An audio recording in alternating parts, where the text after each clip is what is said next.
Today, we're diving into the psychology of a mind that processes reality in a fundamentally different way. We're going to explore how things that many people see as flaws, well, they might actually be the very foundation for a much deeper understanding of ourselves. So, let me start with this question. Have you ever felt like your own mind, the very thing that helps you solve problems and see patterns nobody else does, is also your single biggest burden? You're not alone. It's not a contradiction. In fact, psychology shows it's a super common experience for people whose brains are just, well, they're wired for deep, continuous analysis. And this is really the core idea we're going to get into. We're not talking about a lack of discipline or being socially awkward or arrogant. We're talking about the underlying psychological wiring that shapes how a person thinks and feels and acts. So let's start by looking at the engine behind it all. Okay, first up, the overactive mind. Let's look inward at what it feels like to have a mind that just rarely slows down. And this isn't just about thinking a lot, it's a fundamental difference in how mental processing even works. This right here is such a powerful way to reframe a common struggle. You know, what looks like procrastination from the outside, it's often just the visible end result of some intense, totally unseen mental work. Before you even take a single action, your brain has already been running scenarios, analyzing all the variables, and trying to find the absolute best path forward. So by the time you're supposed to start, you're already mentally exhausted.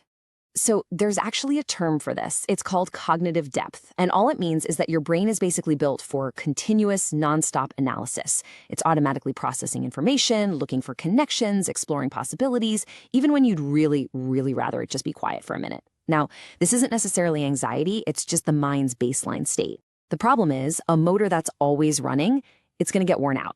And you see this cognitive depth pop up in some very specific ways. You know, like constantly replaying conversations to analyze every little detail, or second-guessing decisions long after they're made. It's why routine can feel so draining. Your mind is just starved of the complexity it needs. And that feeling of being mentally restless, even when you're supposed to be relaxing, yeah, that's not a choice. It's the default setting. So, all this internal processing, it doesn't just stay in your head. It naturally extends outward. It doesn't just affect how you think, it completely changes how you interact with the world around you, especially when it comes to things like rules, information, and authority. So you can kind of see two main ways of processing information here. And look, neither one is better. They just have totally different priorities. The emotional mindset often puts connection and social harmony first. It accepts information because it trusts the source. But the analytical mindset, it filters everything through a logic test first. It doesn't really care who said it, it cares if it holds up to scrutiny. And this leads to such a key insight. When someone with this mindset questions authority, it's rarely about rebellion for rebellion's sake. It's actually a search for logical integrity. If a rule seems random or a tradition doesn't serve its purpose anymore, their brain flags it as an inconsistency that just has to be resolved. They're not trying to cause trouble. They're trying to build a coherent, logical model of the world. Now, this deep need for logic and depth, it has some pretty profound effects on social life. And this is where some of the most common and frustrating misunderstandings happen. A lot of people who think this way can feel incredibly lonely, even when they're surrounded by people. And it's not because they dislike people or they're antisocial. The isolation is cognitive. It's that feeling you get when you just can't find someone who operates on the same wavelength. It's a struggle to find that mental resonance. And small talk feels so draining, not because it's social, but because it lacks the substance their brain is wired to look for. And here's another huge one, a social signal that gets completely misinterpreted.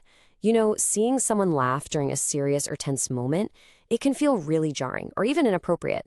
But psychology tells us there's something deeper going on. This is not a sign of cruelty or a lack of empathy. Actually, it's often the exact opposite. See, when emotional tension gets way too high, the nervous system looks for the quickest possible release valve. And laughter is just this incredibly powerful biological tool for lowering stress. It's an involuntary defense mechanism. The brain gets so overwhelmed by an emotion, like fear or grief, that it displaces it into laughter just to regain some control and prevent a total system meltdown. It's a sign the brain is trying to survive the pressure, not mock it. So you might be wondering, where do these traits even come from? Well, while some of it might be innate, psychology shows that a lot of them are actually brilliant, totally logical adaptations that were learned in childhood to survive very specific environments. So let's trace this back. Just imagine a childhood where emotional or maybe even physical support wasn't a guarantee. It might not have been abusive, just inconsistent. Help wasn't always there, and reassurance often felt like it could disappear at any moment. So, when it's faced with that kind of unpredictability, a developing brain makes a perfectly logical adaptation. It learns a fundamental rule for survival. The only person I can truly rely on is myself. And that's not a pessimistic belief. It's a conclusion based on actual evidence from its world. And that childhood adaptation, it translates directly into adult traits. It leads to what you could call survival independence, a kind of self-reliance that's born not out of strength, but out of pure necessity. It creates this hyper-awareness of other people's moods, trying to predict instability. And it fosters a deep, instinctual reluctance to ask for help, because the brain learned early on that depending on others was a really unreliable strategy. Okay, so let's bring all of these different threads together. We've got the overactive mind, the logic-driven responses, the social misunderstandings, the adaptations from the past. What does it all really mean when you put it together? This is probably the most important takeaway of all. These things, overthinking, feeling disconnected, perfectionism, they are not a random collection of separate problems. They are all interconnected. The tendency to overthink is tied to that need for logical consistency. The social disconnect is linked to the need for mental resonance. The perfectionism comes from the ability to see a flawless ideal. They are all just different branches from the exact same root, a mind that simply processes the world with more depth and intensity. But there's one more layer here. A mind that is constantly processing patterns and potential outcomes is also unfortunately more vulnerable to things like chronic stress and existential anxiety. It's not about imagining problems that aren't there. It's about being unable to ignore the long-term consequences and the systemic flaws that other people might easily dismiss. Processing reality this fully, well, it carries a pretty significant mental weight. So if any of this has resonated with you, the final thought is this. These struggles aren't a sign that you are broken. They are not character flaws that need to be fixed. They are the price of admission for a mind that sees more, connects more, and understands more. They are simply the cost of depth. You see, understanding why your mind is wired this way is a massive first step. It shifts your whole perspective from self-criticism to self-awareness. And that leads to the final, and maybe the most important question of all.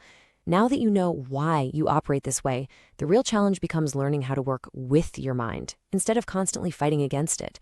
So what could that look like for you?